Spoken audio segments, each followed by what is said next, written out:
Hello, this is Angie Yingst, and you're listening to Centered, grounded conversations about the metaphysical.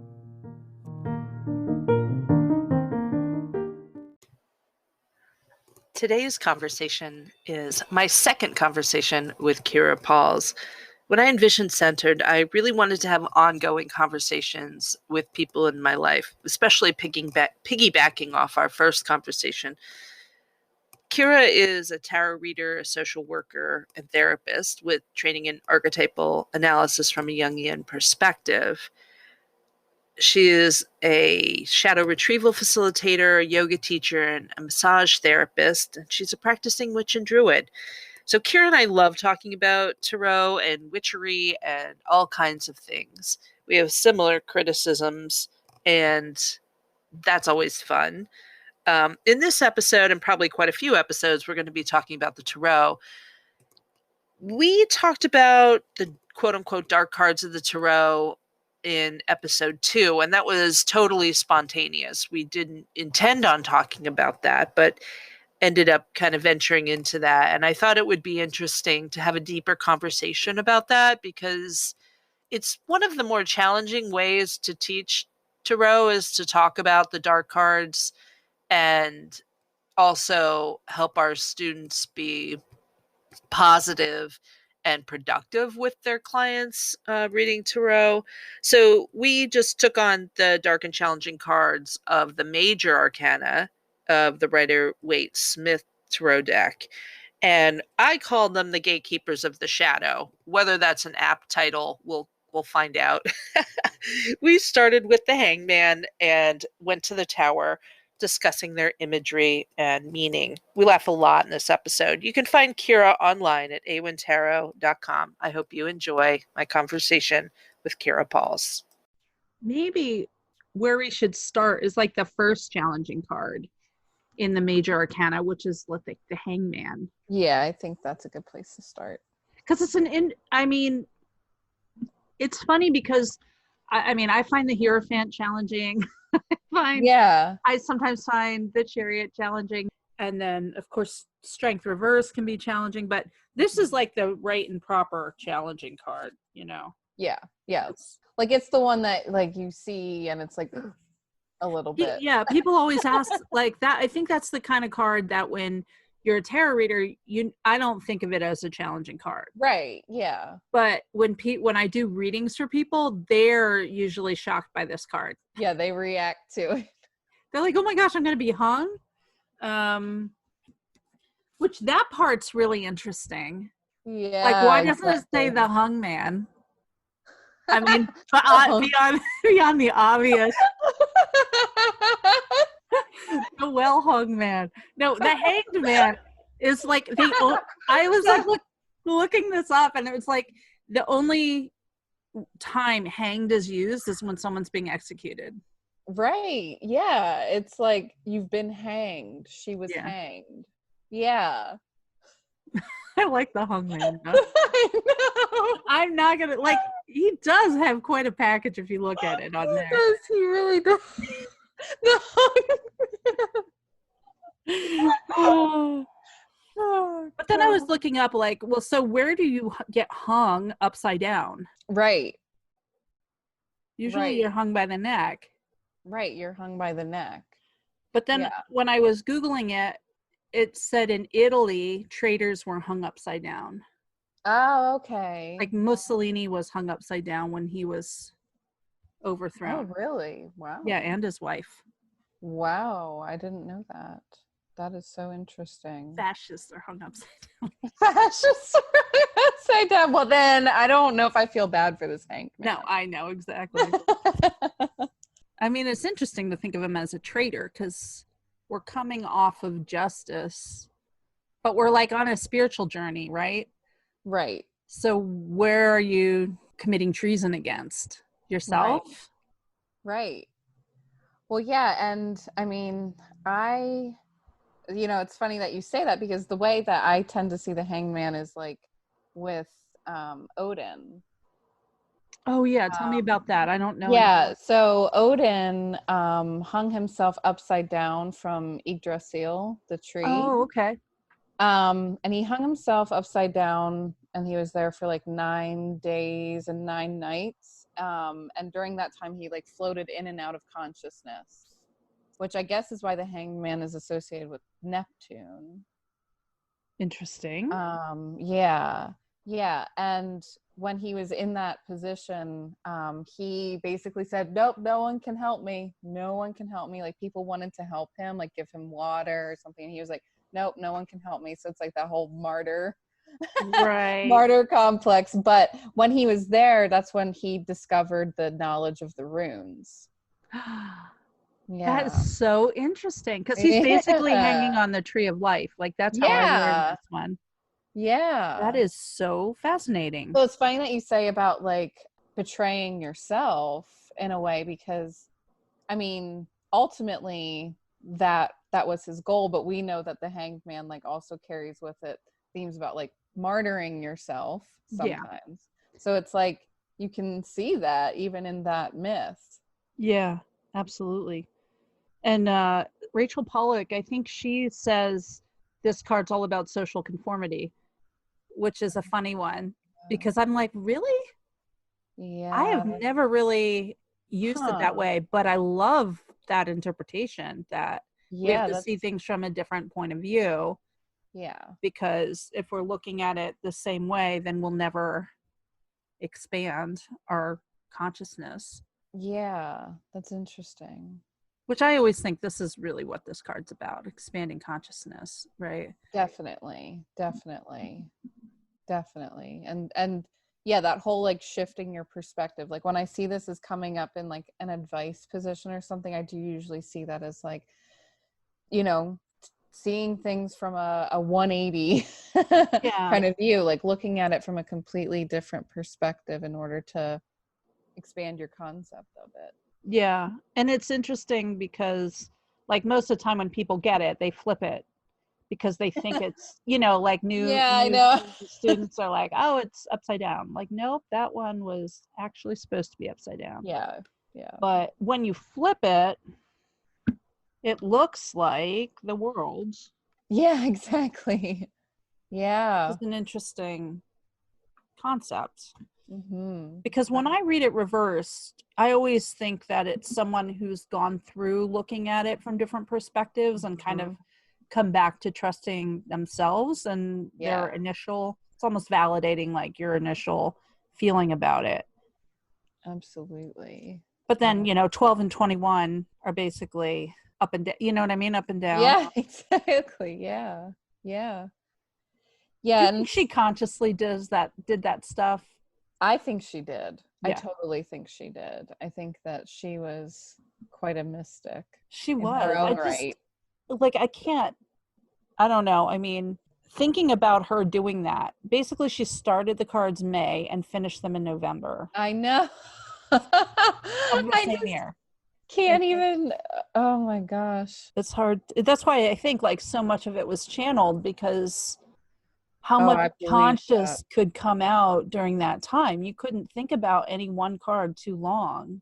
No. And she wasn't even the one who was the mystic. And it's like, the records basically show, like, I don't think she and Arthur Waite were really communicating that much. No, he like wasn't really even allowed to tell her anything because his access was higher than hers. Yeah, and hermetic order.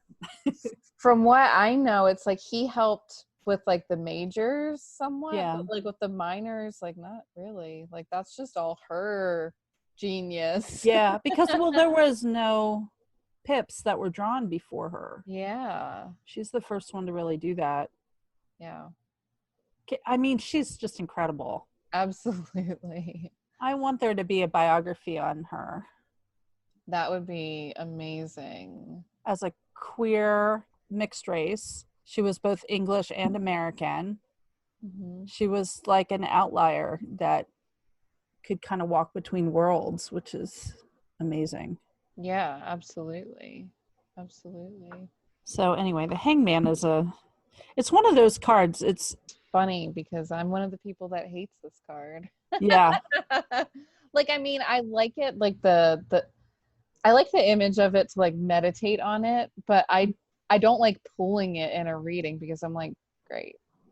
Yeah, I know. Like I just know. like I know. And expanding your consciousness. yeah, and I think partially like you're not really supposed to understand it. Right. Yeah, it's one of those cards that it's like, you know, sometimes it comes up in like, you know, an outcome or something where it's like you just need to let go and see what's going to happen. Yeah. And so it's like the non-answer answer card. Yeah. Then that like the hangman just moves right into death, which Of course, yeah. Just right into death, and it's like the start of all the difficulties. yeah. What do you make of that though? I mean, not to keep referencing Rachel Pollack, but she, you know, splits the majors into 3 groups, which is basically the id. Oh, how does she do it? Is it the id, the ego, and the superego? I can't remember how she does it, but it's like basically the first 7 are you like going through life, just getting your needs met. And then the second is the beginning of the spiritual journey. And then the super. Yeah, that makes sense that she would do it that way. Yeah. Yeah.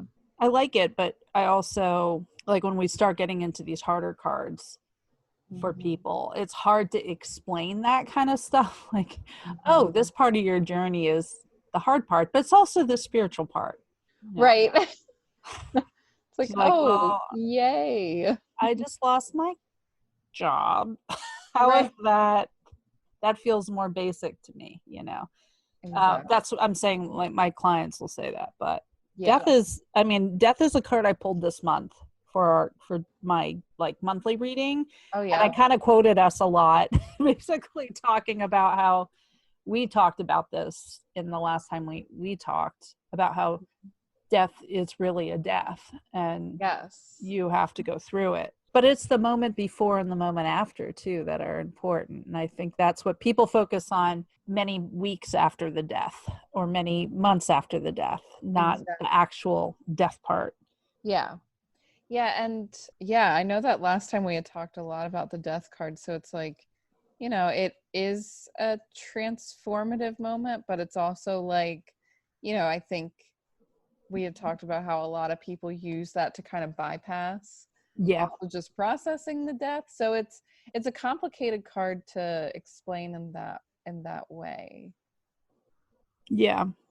And you know, it's funny because when you mentioned the id, ego, and super ego thing, I completely I wasn't even thinking about it when we were talking about the cards, because the hanged man is the one that I always forget about. But like a lot of times I'll talk about the cards in terms of like shadow and things like that. And you know, I usually find that like the hanged man is like the point where we start to actually experience some of the shadow parts of ourselves. There's some awareness of it at like the high priestess point, kind of. But the hanged man is where we really start to like encounter it, feel it a little bit. We become like more aware of it. And then like the devil, of course, like takes it a step further. I love the devil. You know what it is though too about that is that the high priestess like is such a metaphor for when you start opening up psychically or spiritually, where it's like you go and you have some mystical experience or some psychic tells you you're psychic or you're intuitive and you're like, oh, it's so amazing. And I'm going to be like the high priestess, and everybody uses the high priestess as their, significator. And it's of course. Oh, that's totally me. Yeah, that's so me. And then you get to this point and you're like, I don't want this fucking spiritual journey anymore. This sucks. Exactly. Like now I got to do real work. Now you got to deal with it. Yeah, well, and I think it is funny that you say that like that, because when you think about it, like how many spiritual people do you know? And this probably applies to you, and I know it applies to me, where it's like you were that person at one point and you're like, la-di-da-di-da, this is so great. And then you really do have something that just like flips your perspective completely upside down. And you're like, what the freak is going on? Like, you're not quite to a crisis point, but you're like, what on earth is going on? This is not what I thought. Yeah. I mean, for me, I remember literally setting an intention. Like, I want my third eye to open and doing a whole ritual of it. Yes. It was on the blue moon in 2012. I mean, I was already a card reader for many years, but I just wanted to be that like teacher, high priestess kind of thing. And after I set that intention, I felt like I lost all my abilities. I got super sick. Yeah. Like really physically ill. Yes. And then I had to go to the doctor, and then I went to a nutritionist and found out I had celiac disease and I couldn't eat wheat, and all of this shit happened. I mean, it was really devastating. Wow. And then like month 3, this is why I always do my medicine bundles for 3 months, because I kind of feel like then you're ready to settle into actually your intention. Like, you're just getting rid of stuff that's standing in the way of your intention at that before that, you know? Yeah. And then month 3, I was at a meditation. I closed my eyes, and it was like everything the person was saying in the guided meditation, I was seeing like 2 steps before she said it. Wow. And I was like, oh my gosh, I guess my third eye actually opened, but I had to get rid of all this stuff that was in the way. But you know what? You just described the Hanged Man. Yes, exactly. It's like, you know, when I had written a story about the Hanged Man, I made special note of, like, you know, when he hangs himself upside down, like all the money from his pockets like falls out. Yeah. Everything falls out of his pockets when he's upside down. I love that. That's so interesting. I've always been curious about that. Like, there are different representations of him in different decks, too, where you can actually see stuff falling from him. Yeah, that's true. But this one, like in the Rider-Waite Smith deck, his skirt isn't even falling. Is it a skirt? Yeah. His jumper. I mean, it kind of is like, is he wearing a jumper? Like, how is it not coming up? Right, yeah, because if this was a skirt sort of thing, or like a long tunic, it would totally be like riding up. Yeah, exactly. And his shirt probably wouldn't even be like totally on. It'd probably be like hanging off him a little. I feel like we're gonna keep coming back to him. I know. It's like, because I don't even like him, but I don't like him because he's a very complex card, and it's like you pull that card and you're like, number 1, where do I begin? Number 2, do I even bother? Because the message is, you don't know, you can't know, just let it go. And it's all turned around. I mean, like the colors are even turned around. Like the red's on top and the blue's on the bottom. Right. I feel like death is, you know, okay, we get it. Death, you're dying. But it is interesting, like all the figures on that. Do you always make it out to be like, that's the Hierophant and that's the Emperor and that's the Empress? Do you think of it that way when you look at that? Yeah. And death. Yeah, I like kind of like yes and no. Yeah, I kind of do see it that way. Like, I definitely take special notice to the fact that we have like a king here and we have like a bishop begging for his life. And I always see it as, you know, like we're all familiar with that kind of like archetype. Yeah. I guess, where it's like, oh, please, I'm too holy. Yeah. For death. Yeah, the guy that's preaching that you're not supposed to be afraid. And then he's begging. He's like, please, please, please, no. Please, no, don't kill me. Whereas the child is like the bravest one. Yeah. And who knows what the heck's going on with the mama. She's not even looking at him. She just doesn't even want to acknowledge it. Yeah. But yeah, it's like she's the Karen. Yeah. Oh my God, she is. She's like, forget it, I can't see it. She's like, what death? I don't see death. Like, you need to get out of here, Death, or I'm going to call the cops. Yeah. Do you know who my daddy is? I need to speak with the manager, with your manager, Death. God's like, hello, I'm here. You'll see me in the judgment card, lady. Yeah, exactly. She'll see him then.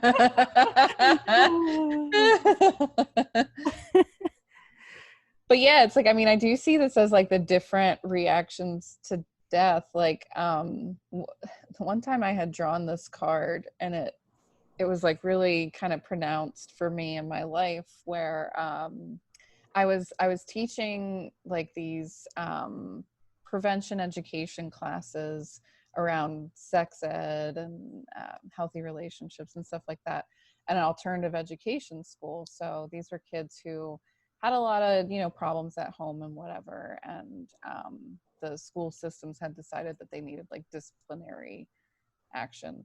And anyway, one of the boys in the class had ended up accidentally suiciding with a gun, and it was an accident. It was playing around.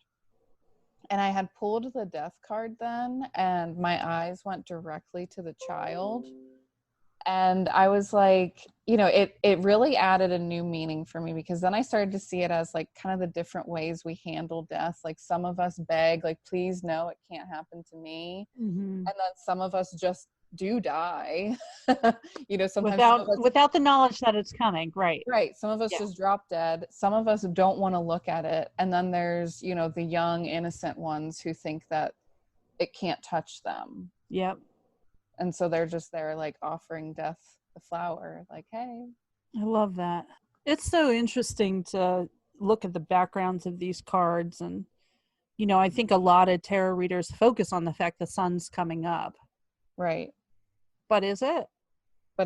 Right? Or is it going down? Is it going down? Because I'm going to pull out the Ten of Swords here, because that's another one where there's like this new dawn happening.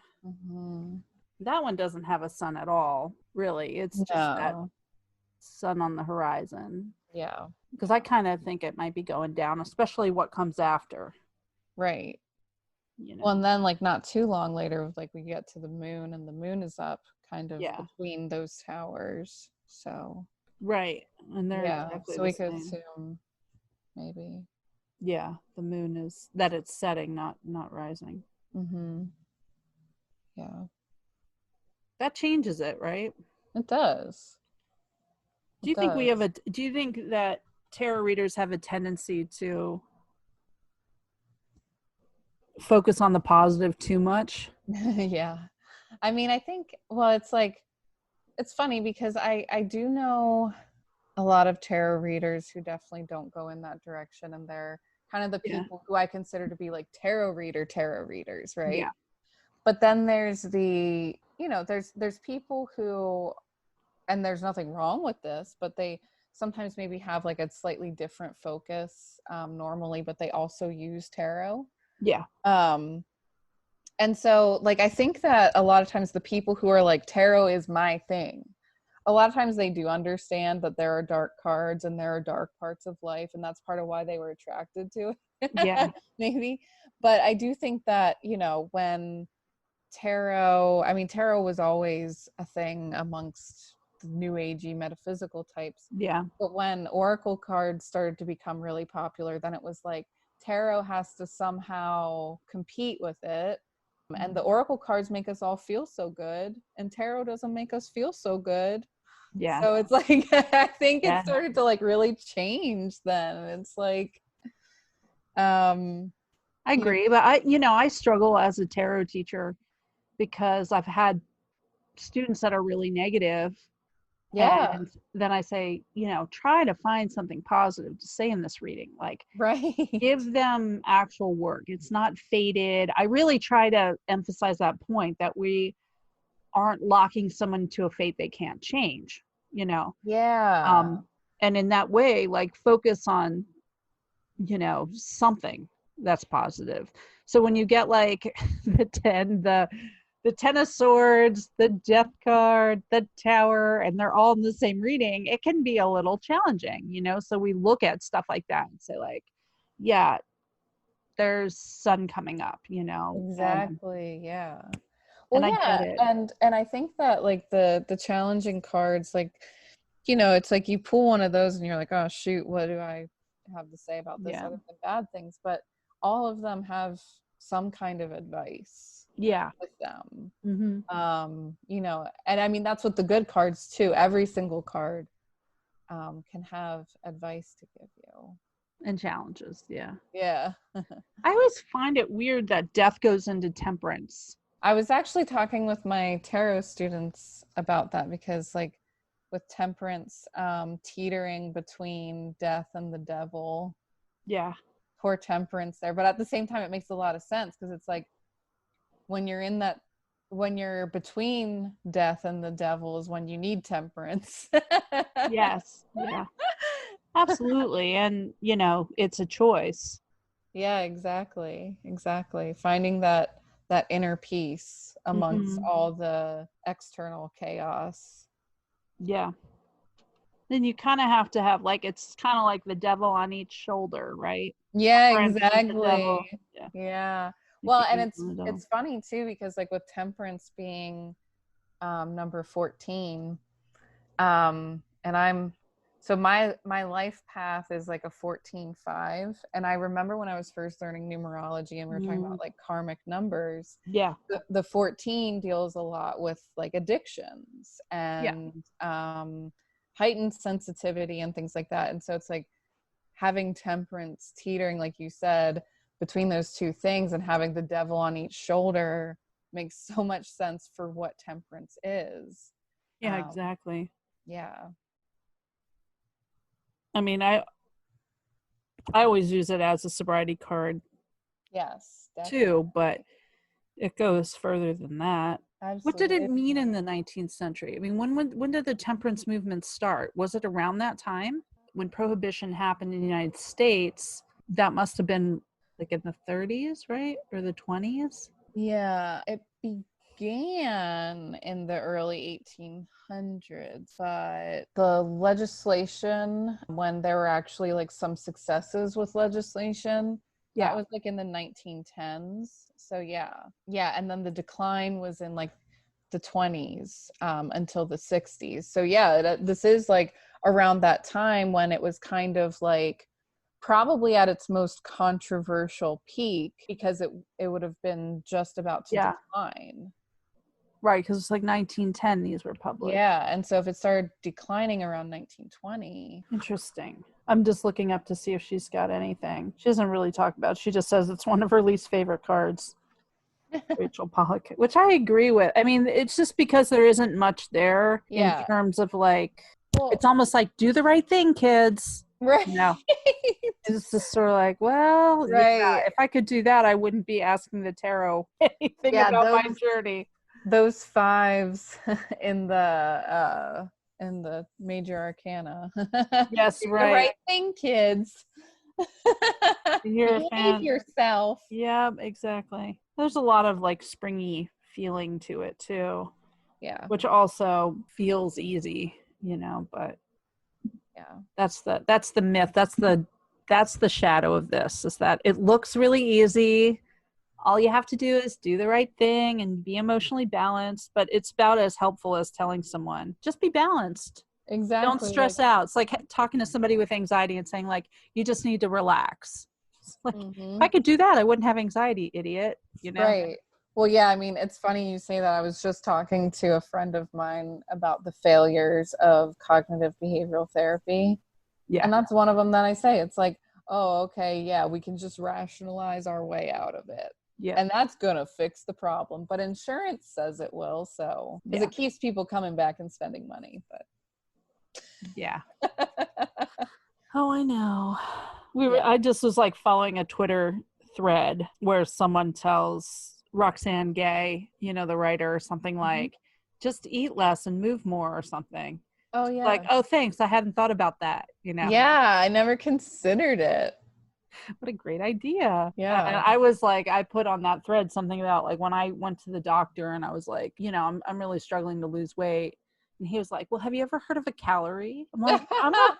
At that point, I was 42. I was like, I'm a 42-year-old woman. Like, I've literally been trying to lose weight since I was 105 pounds. Right. Like, of course I've heard of a calorie. And then he like started mansplaining weight loss, and it was just like, oh my god. My god. Really, that's kind of how I feel about this card. Temperance. Yeah, I mean, I have sometimes been able to find more helpful advice in the hero font than I have in Temperance. Yeah, Like, of course. the hero font can be like, oh, find a cool group to hang out with, or like seek wise counsel. Whereas Temperance, it's like, don't eat too much, don't drink too much, don't smoke too much. It's all about balance right now for you. Like, you can smoke your weed, but don't smoke too much. And it's like the useful part of it is that it's always an indication, like when it's reversed or when I have it around some other cards like the devil or some of the other cards, that I'm like, okay, this is addiction, you know? Right. We're dealing with addiction and recovery. Yeah, it can let you know, like, hey, you know, I think that you're actually really struggling with an addiction issue. Yeah. Which then, of course, I mean, I guess the devil illuminates that further. I know. I mean, it's the devil being kind of the next in line. I think it's such an interesting card, especially because all these angel cards are kind of like the angels in front, presiding over everything. What Temperance is presiding over is like 2 cups, you know. Yeah. Not 2 people, 2 emotions, you know, some kind. But then the devil comes in. Yeah.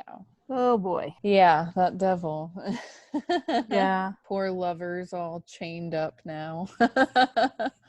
I know, and wearing red curly wigs or. Oh yeah. Yeah, what the freak is that about? Why do they have to have red curly hair now? Excuse me. I mean, the way I've always thought of it is that's how Judas is described in the Bible. Red curly hair? I think so. I'm really offended. Sorry, Kyra. Not you. I mean, actually, it doesn't really surprise me. But that's But funny. I don't know. I don't know if that's how really would why Judas have red curly hair? Come on. You know, there's redheaded Jews. Redheaded brown Jews. No, they weren't brown. Am I the only one who notices that? No, you're not. You're definitely not. I mean, they're naked, but they're not covering themselves. So, you know, it's weird because I'm trying to look up like red hair and there's barely anyone talking about it. Okay, well, this person says, it's just some random website, tarotreader.com. They both have tails, horns, and curly red hair, a sign of lust and taking on the devil's traits. Oh my gosh. I had no idea that my hair was so lusty. It definitely is. Taking on the devil's traits. You know, actually one time when I was in high school, there were these boys acting really weird on the back of the bus. They were like, and they were seniors or something, and I was a freshman, and they're like, hey, I like your curly hair. And then they're like, the devil has curly hair. Really? Did you know that? And I was like, what? So apparently these high school boys knew this. Oh my gosh, that's so funny. The devil had curly hair like me. Oh my gosh. Okay. I just found this, I don't know if this matters at all, but the myth and history of red hair. And this says the idea that redheads embody a certain otherness is something that can be seen almost from the beginning of recorded history, which is interesting because Esau and King David were both redheaded. Some people even suspect the mark of Cain to actually be red hair. Isn't that interesting? Wow. That is okay. So I guess that's why they suddenly now have, well, wait, let me find the lovers. Because I'm like, wait, I'm blanking on what their hair was like then. She has long blonde hair, I think. Oh, of course, yeah. So when she has long blonde hair, she's pure. Yeah. And then it turns red and curly. Well, that's better than some other options. But it doesn't look that. It doesn't look that. Yes, exactly. Oh. It says Judas's hair is red.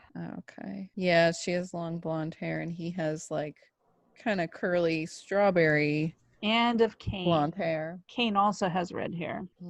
Red hair used to be the mark of witchcraft on this, like witches were seen to have red hair. Yeah, and the Celts in Western Europe, whose traditions were steeped in magic, had red flame-colored hair, and they believed that contributed to their powers and strength. That's cool. Many Christians in the 16th to 18th centuries believed that redheads were affiliated with the devil and satanic practices, and that more redheads were killed in the witch trials. Oh boy. Okay, maybe we should move off that, but that's fascinating. All right, so the redheaded kinksters here. The redheaded kinksters. I mean, this is a kinky card. Like if you, I see it that way sometimes. I don't see it as being all bad all the time. Like when I get the Hierophant reverse and the devil together, I always see non-traditional relationships. Like, yeah, definitely. Like subdom stuff. Yeah, I mean the devil's definitely a kinky one. The fun one. Yeah, he's fun. He can be fun. I mean, what was that thing? You have a Hierophant thing? I like authority. I was saying about like the emperor thing, and then you had like a Hierophant thing. I have traditionally been attracted to people in power. Yeah. Not people in power right now, though. I mean, that's some shadow stuff there. Definitely. It definitely is. Yeah. It's a weird thing. I mean, I've very rarely acted on it. You know what I mean? But it's just one of those things. Like, I can't deny that I like cops, people in power, you know. Like, okay, here's the question. You're hiring a stripper for yourself. What does he come dressed as? Good question. Wow. Because, they come usually like as an archetype, right? They're either the soldier, the cop, the whatever, the cowboy. Okay, well, what's yours? Well, I think. I mean, probably a cop. A cop? I don't know, though. I like men in uniform, I guess. See, like mine is funny because, I mean, what I historically have been into is, and I shared this in one of my Jungian classes. Yeah. I said that my anima, or my animus is like Jeff Buckley or Kurt Cobain. Oh, like that's like this, so I don't know how I would get a stripper to be that. Like he'd have to like come in and like be really moody and like sing songs and like brood for a while. Possibly have a heroin addiction. Yeah, and like kind of give me the cold shoulder a little bit. Like oh, I know, right? Rejection. Yeah, reject me a little and then strip for me. Anyway, the devil. We basically. Why does he have chicken legs? I don't understand why he has chicken legs. That is really creepy and weird, especially because his upper legs are like hairy, like a fawn, but then he has like chicken feet.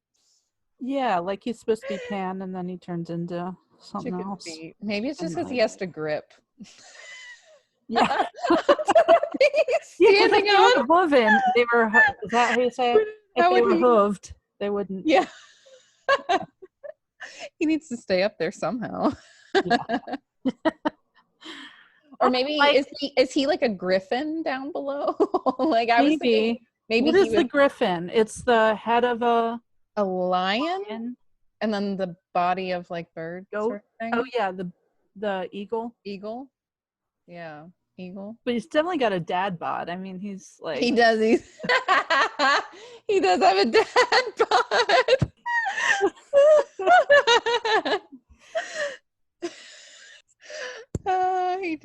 He does. That actually makes him way less terrifying. Yes, I know. It's like, oh, he's just some weird dude with weird feet and a dad bod. He's like grumpy, like, get off my yard, get out of my yard. Exactly.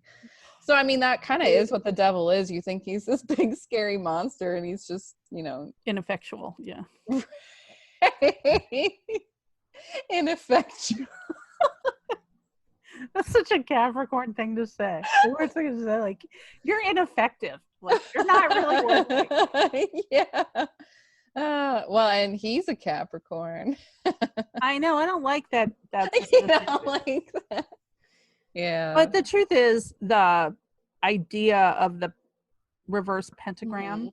This is I guess pentagram. Pentagram, yeah. Of putting, material stuff above your spirit that is kind of a shadow of Capricorn. Absolutely. Yeah, it is. Yeah. It's funny because I usually talk a lot of shit on Capricorns. Have I changed your mind at all? Oh, you have, absolutely. But it's funny because like my mom is a Pisces sun with a Capricorn moon. Oh, yikes. Blech. And no, I'm just kidding. I mean, but no, the Capricorn thing, like I feel like primarily when I was growing up, my experience of her was much more Capricorn than Pisces. Yeah. And that's just kind of the energy I associate. It's very much about like what have you achieved? What have you achieved? And and it's very driven, but it's also it's too harsh sometimes. That is the Capricorn. But yeah, it's shadow. like Capricorn and Saturn, it's like, you know, they can have this amazing like responsible, grounded, hardworking energy, but then it can be taken to extremes. Yeah, I mean, I think that's with any of the earth signs, honestly. It's like, I mean, Virgo can go into extreme perfectionism, and Taurus can go into extreme hedonism, and I mean, Capricorns tend to hang out with other Capricorns. Like, there's not many people that can tolerate Capricorns, and they do get a bad rap. I remember being in like Sage Goddess's first magical sabbatical, and she always shit talked Capricorns, like constantly. And there were so many of us in her group too, and she would just like talk about how awful they are, and they're always complaining and blah blah blah. And I was like, if I complain about this, am I a Capricorn then? Am I a Capricorn if I complain about the amount of complaining she's doing? Is this a real complaint or a Capricorn complaint? That's right. And then I mean, honestly, like Capricorns are hard. So I don't know how we got off on that. It's because we were talking about the devil, and the devil can't keep us focused. Like Capricorn, yeah. I don't know. Talk about the tower. Yeah, let's talk about the tower. I've been like consciously working with the tower for so long because I had it as a personal year card 2 years ago, and then I was just like, bring that shit down. I'm ready for everything. But then you made it happen in the whole world. Thanks a lot. Thank Kali, not me. Well, we needed it. The tower is like such an interesting one. When you teach it, do you teach it as an unexpected change? Usually, I usually say it's probably going to be unexpected. It's out of the sky. Though, I mean, a lot of times too, though, I also find that it's like, sometimes when I've had those like real situations where it's been like that, it's like on one hand, like consciously, was it unexpected? Yes. Subconsciously, not always. Like, you know, because it's dealing with like that foundation that isn't solid, sometimes you are on some level aware of some of the cracks in the foundation. Absolutely. But you might not be consciously aware. Yeah, it's like complaining about wanting to leave your job for years and then you get fired and you're like, I can't believe they fired me from that job, you know? Yeah, and I feel like that's sometimes why with the tower, like when I've had those moments, I almost feel like my body is not that in shock. Yeah. But my brain is. My brain's like, what the? Right. What the? But the rest of me is like, yeah, this was par for the course. Yeah. I think that's a really interesting thing to bring up, though, because it's so the ego attachment to it is the issue, right? Rather than the somatic attachment. Exactly. Yeah. Because sometimes with the devil, like you really do feel that down into your bones. Like it makes you shake from like within. But the tower is kind of like the stuff happening around you. Yeah. But I'm really good in crises usually. Yeah, I know, me too. I'm like, maybe it's just that. Maybe I'm not speaking for everyone. I don't know. I mean, because I think a lot of people get afraid when they get this card. Even tarot readers get afraid. Oh my gosh, I don't like to pull it. No, because it's hard to tell somebody. Oh, you have to Oh. prepare for something that you're not going to be able to prepare for. And I sure as heck don't want to get it for myself because I'm going to be like, what's going to happen? I know, exactly.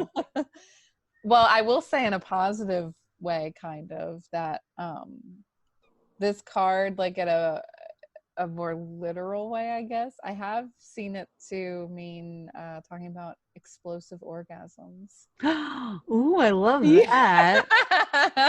Just kind of the imagery of the tower. I mean, it totally bursting. looks like that. Yeah. Mm-hmm. Actually, what is the association with this card? I forget. Is there a planetary? I know it off the top. I should know it off the top of my head. feel like maybe Uranus or Probably something that is basically meaningless to you. right, essentially. I don't know if it'll have it in here. What is it? I can totally find it. I often see the tower as a prison. You know that? Like yeah. Well, and you know the tower. Have you ever worked with Lenormand cards? No. But in Lenormand cards, they're fortune telling ones.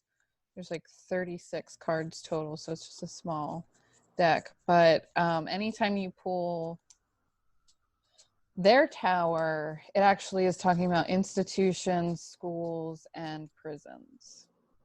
Interesting. Yeah, specifically like prisons. That's what it looks like. But oh, yeah, wow. Yeah, it looks like a prison. Yeah. I always think it's like prisons of our own making. The thing that we built around us to protect us is now our prison. So the tower is Mars. Oh, interesting. I thought maybe it would be Uranus, but the Fool is actually associated with Uranus. Huh. Yeah. Yeah, so it's Mars and fire. There's a lot of fire in this card. Yeah, and the solar plexus. Yeah, I can see that. I mean, it deals with powerlessness. Mm-hmm. Yeah, totally. But yeah, I mean, it's like it's like you don't want to say blessing in disguise because sometimes the tower is traumatic, but the thing about it is that whatever we thought was this solid tower is not right actually that. It was a lie. Yeah, and it to me is the card of impermanence. Like, hey, yeah, everything that you thought would never change is about to change. Exactly. Like, yeah, that's I don't like pulling that card ever. No, I feel like with clients, it's a hard one to talk about. Yeah, with clients, sometimes usually intuitively I can kind of feel a little bit. I'm like, okay, like I can talk about this, but then when you read for yourself and you get it, you're like, yes, everything's falling apart.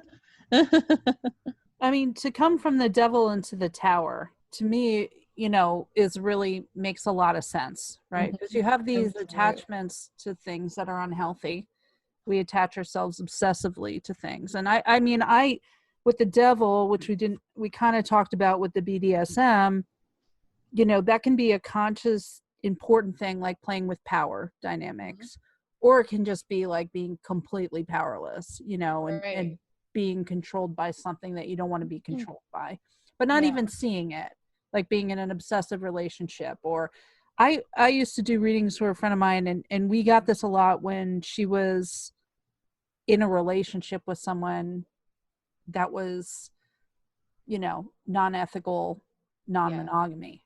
And she was kind of obsessed with it, like that, the person she was in that relationship with, which I didn't necessarily think was a bad thing, but the whole secret keeping, the whole non-ethical part of it was the hard part, So once the tower came in, which was like exploding everything to make this known, it's not like that was easy for her. That was terrible. And now that she reflects on it, she can see the power dynamics not being of being really screwed up and effed up to begin with. Absolutely. Yeah. Yeah, and I mean, it's like, it's you get with like addictions and stuff like that. I've even gotten it with like when people have a lot of like credit card debt. Oh yeah. Just like, yeah. Anything that's shame, like anything that has shame around it. Yeah. That's being hidden seems to come up with the devil. And then the tower really is when we're like, that shit has to go flying out the window and everybody's going to see it. Well, I don't know if we want to keep going. I mean, we could, but I like the middle that we're talking about, the 12, 14, 15, 16. Because then we start to get into like the sun, the moon, the stars, basically. And I feel like that's a whole thing in and of itself. Yeah, exactly. Yeah, because once you get into that, then you're like dealing with astrology, your moon, your sun, kind of talking about different aspects. Yeah. Then what this really is like, these are the gatekeepers of the shadow work, in my opinion, starting with the hangman. Does that make sense? Definitely.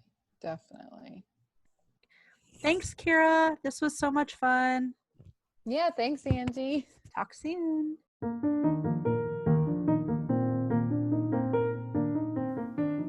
Thanks for listening to Centered with me, Angie Yingst. If you'd like to send me a question or comment about this show or any shows, you can send them to Angie@themoonandstone.com.